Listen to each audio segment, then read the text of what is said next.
railways and defense. Thank you. Thanks a lot. Today's topic is on the importance of cyber security and growing role of CISOs, Chief Information Security Officers. So, anyway, I'm also a panel member and I have taken this responsibility of moderating also. I will also share some of my experiences at the current company. You can also share some best practices. But what is the difference of cyber security in a manufacturing industry? Like, now we all speak about cyber security in a company, a corporate company. But I feel, with my experience and all, I see that there is a big difference between a cyber security between corporate and a manufacturing areas. So, what's the difference between these two domains? I think the cyber security is very a buzzword in the industry, right? So every organization talks about this. And especially now the manufacturing organization, or it may be health insurance, or any organizations, they have to do it. But when we look at a couple of years back, cyber security, IT security, IT was just a thing. It was not the mainstream business for them. The main focus was on their core business. For example, if you take any auto industry, in terms of like it may be a car or two-wheelers or anything, their main objective was to have their product out. So IT was just one of the piece or one of the support for them. But now, with the increased threat model, with the increased the number of vulnerabilities, there's a drastic change.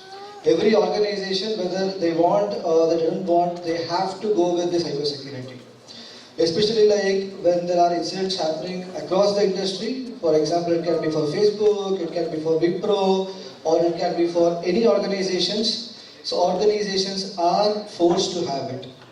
And also the more important point is like the organizations in terms of cyber security is becoming a board topic. So before the organizations was only mainly responsible for IT security, but now this is becoming a board. So where the board also understands how serious cybersecurity is all about and how they have to implement. And if you look at the transformation in terms of digitalization, right? So organizations are seeing a very drastic change. When you talk about the connected cars, when we talk about the IoTs, when we talk about the blockchains, there's a drastic change in terms of the organizations observe cybersecurity. So even the CISOs or CIOs, they are forced, and also they are focusing more on cybersecurity in terms of technology rather than the process or governance. So cybersecurity is a key for any organization going forward. Just to add in this, the cybersecurity has become a very important function in the organization because the database which the organization, any of the organization maintains, that becomes an utmost important to, as far as the secrecy or this is concerned. So any organization which is maintaining the database, that they have to keep it confidential, and from that aspect, the hackers who are generally they are available outside and they try to steal the data, and even the data which employees are maintaining, they also sometimes leak out the data from the organization.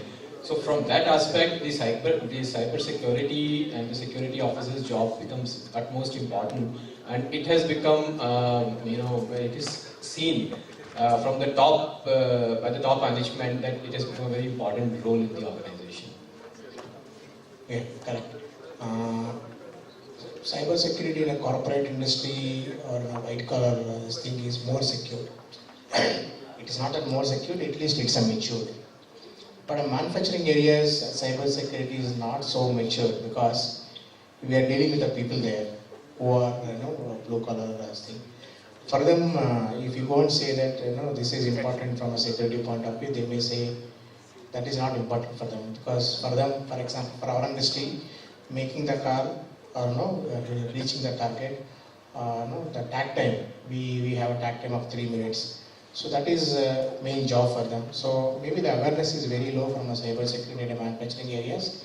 It's not so mature like other areas.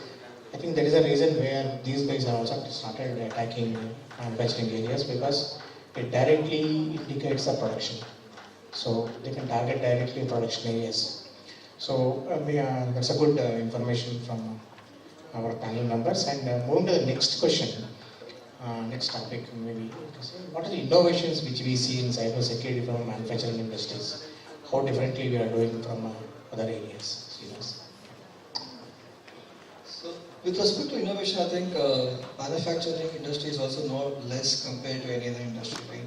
So, because with the competition and also the need of the customer in terms of digitalization, any organization has to move towards digitalization. Especially when we talk about the car industry, right? So, automation, right? I mean, autonomous drive.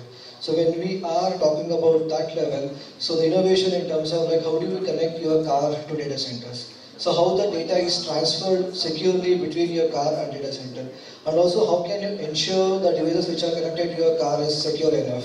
So these are some of the basic and also mandatory questions which any organization, which are mainly from the safety perspective, which we have to focus.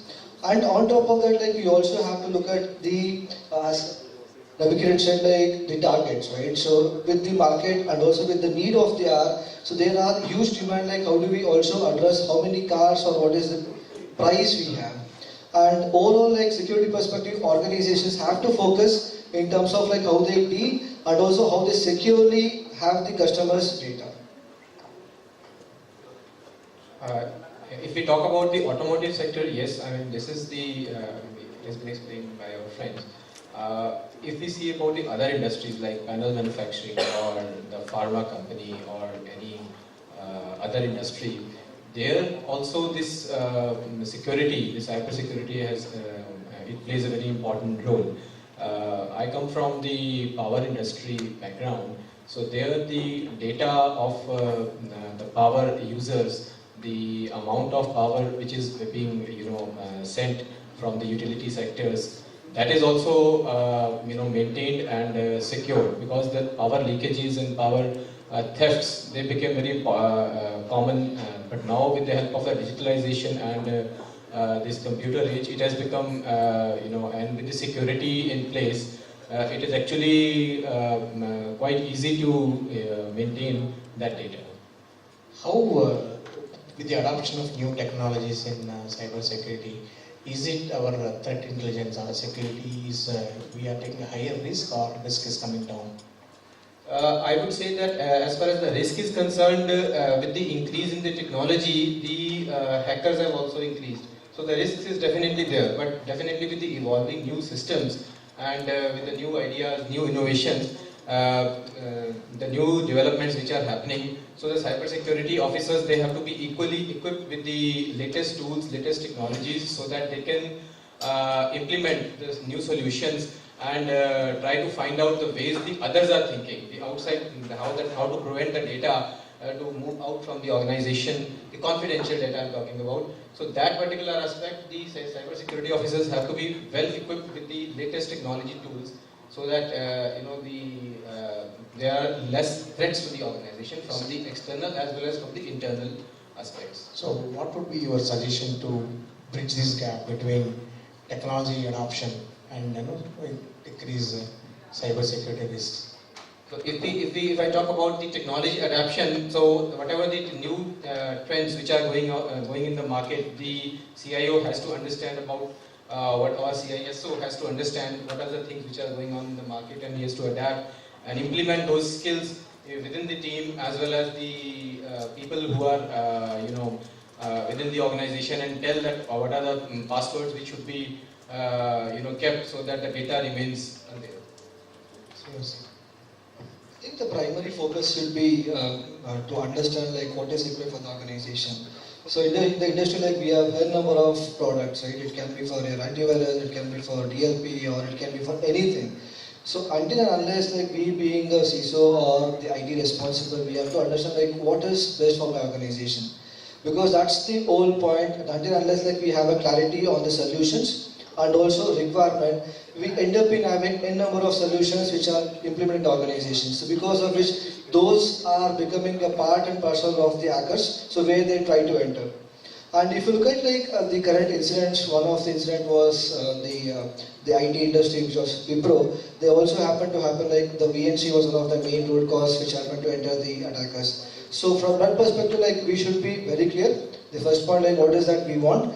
On top of that, like how do we manage that, and also how do we monitor those devices once it is implemented. So once we have the entire life cycle, then we can at least minimize. So we cannot have 100% as we all know. At least we can minimize the risk for the organization. Just to add, the job of the CIO or CISO is not limited to the providing the prevention from the threats, but in addition, he should know the overall business aspect also, which was in our previous panel discussions, that was one of the topics. Because once he understands what is the business, how the processes in the organizations are there, and what are the functions which are running the organization, how they are interlinked with each other. So if the whole process of the organization and about the product line, the CISO is aware, and then he can implement the solutions in much better way. Yeah. See, normally what happens is when a business goes for a digitalization or whoever goes for a digitalization as a production, from the initial stages they don't involve security guys. So maybe in the middle of the project when they really face the challenges, they involve security guys, cyber security guys. As per NTT even survey also, around 18% of the projects where security guys are involved, and remaining around 70 to 80% they never involved. Never means at least initial stages. So that is a big point. I think we need to make a note by saying that please involve security guys at the initial stage of the project, which will definitely, because they are not a showstoppers or they will not create any hurdle, but definitely from just the organization point of view, they'll have some checklist. It is not that they want to stop the project, but definitely they will have some their checklists to ensure that there is no data confidentiality or that no data leakage happens. With these challenges of business really not involving or as at initial stages, what additional roles we should play as a CISOs? I think just to add what you said, so we completely agree. Like business doesn't involve IT when they actually kickstart some of the projects, right? But it's all about the culture.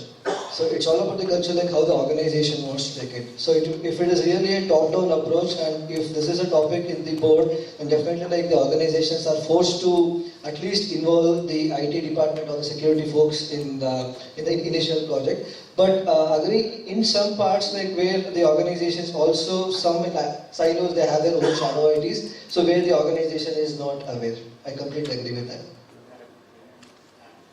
Yeah, involving the CISO in the initial stages, basically that helps very much, because in a particularly organizations which are project based, where the project is when it lands into any of the organizations, so if CISO knows that what is the scope of the project, who are the stakeholders, and how that particular, if it's an external, for example, the customer or the vendor, who are the vendors, who are the customers, who is the customer.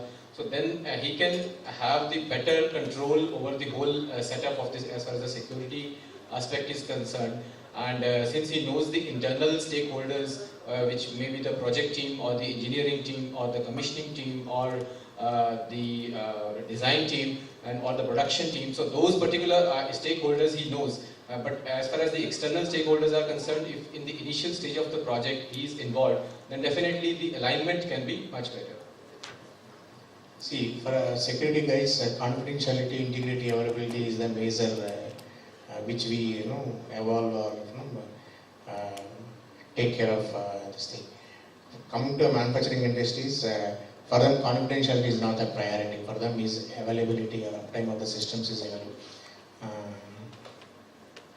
priority. And from a IT side, our refresh cycle is very less, maybe 3 years, 4 years.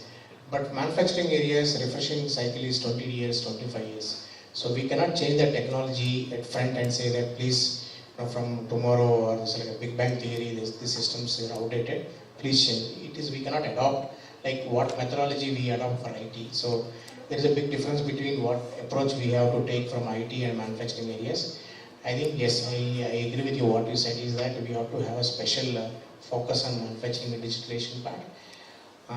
With this, actually, what happens is when they come to us and we have our own methodologies to identify what is good, what is bad, and all, how to overcome these budget constraints. So, because end of the day, we have to show a return of investment from a project point of view. Is it ROI is our responsibility? I don't know. I just wanted to have a put up on this. Yeah, I think somewhere like you have to accept if you don't want to also, because like until unless like you have some budget, so you are directly or indirectly responsible for the ROI. So especially for the security projects, measuring the ROI is it's a major challenge. But the normal approach, what I feel is like until unless like you show the maturity of your organization in terms of the security, and also like if you can justify the budget in terms of like how many attacks you had, like how you can overcome that, and also like how you have minimized the impacts of the organization in terms of it can be downtime, or it can be reputation loss, or it can be financial loss. So this overall picture somewhere can also have the management aware like whatever the money they have invested as the fruitful results. I would just like to add here that as far as the budget is concerned, it is many times challenge for the security officer because to convince to the management that this particular amount of budget he needs for implementing these kind of firewalls or the practices which he wants to adapt for protecting the information. In that regard, the first thing should be that the similar kind of industry, how much budget is generally allocated for the similar kind of industry. That is number one. Number two, he can adapt the way of putting the value addition in the organization, how that particular implementation of any new security systems, if he wants to put, how that is going to add the value in the organization by protecting the information. And so that 2 points can convince to the management, and then definitely the ROI has to be there. If the data goes out, how much loss that organization can have, and if we are implementing the solution by investing some particular solution there, then how much benefit we can get. Yeah, I don't think that we can give an ROI for a security projects. Maybe on a lighter note, if our management asks for return of investment, I think we should say if a compliance is expensive, try non-compliance. I think when something happens, then we'll understand what is the impact for an organization. So from a statutory point of view, because I also take care of our statutory and other legal audits, but for us, ROI is we can show from a statutory and legal and compliance and security point of view, not from a monetary benefit point of view. Yeah, that is a point. And now with the blockchain, which is now very popular in this thing, just maybe we can spend some couple of minutes on the blockchain. Whether is it really we can adopt in manufacturing areas the blockchain technology in our areas? And as far as blockchain is concerned, see in our kind of industry in production, it is there, but not to the extent. The company where I am presently in, we are into the stage of implementation, or rather I would say the initial stages only in deciding. But yes, I mean if the from a third party. Yeah, what major facts you ensure while choosing a third party vendor security wise and all? First is from a documentation. Before I give it to, I have some points, so I'll cover up now. That you can edit it. Before we take up a third party, first we have a NDA, non-disclosure agreement, that they are going to come to our premises and giving the services for us. That is the first part, where we have covered all confidentiality clauses. Second thing, we don't technology wise also. Yeah, second point. Second point is a technology we don't provide, we don't allow their systems to hook up to our network. So we provide systems from our side. So standard image from a company, that OEM will be loaded there, so that the thing there is like no USB access or no local administrative access. So standard image will be loaded to them, and they will be given access from the system. So they need to only work from the system point of view. That is one. And third is that we also have tools like a DLP, other monitoring tools, SOC and all. So we also monitor continuously. along with the static type. So the question does not actually stop for the third party. Okay, the question actually goes forward to fourth party, fifth party also. Because with nowadays you cannot really do a business without having any suppliers. Okay, so as I said, the first step is to have a contract. So until unless you negotiate the contract in terms of where the security is also part of your contract, so you cannot talk about technology. The second thing is you also have to understand what is the hygiene of the organizations which you are basically depending on. The third thing is you also have to understand what kind of data you are dealing with, whether data resides in your organization or data resides their organization.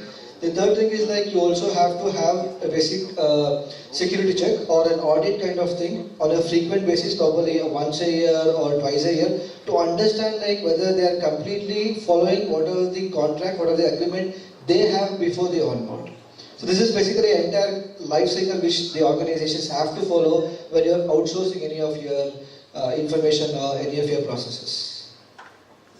Just to add in this, as after NDA, apart from that, you can have the value charter also get signed from the third party or the fourth party, whatever next level it is. Although it is outside the purview of IT, but definitely to protect the integrity of the organization, that helps both the parties. Okay, then thank you so much for taking my question.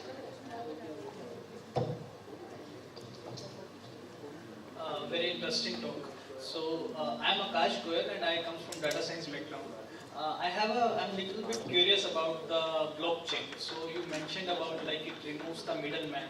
So can you please explain by giving some analogy like there are some existing system and if we apply blockchain, how it will remove the middleman and how it can generate some ROI.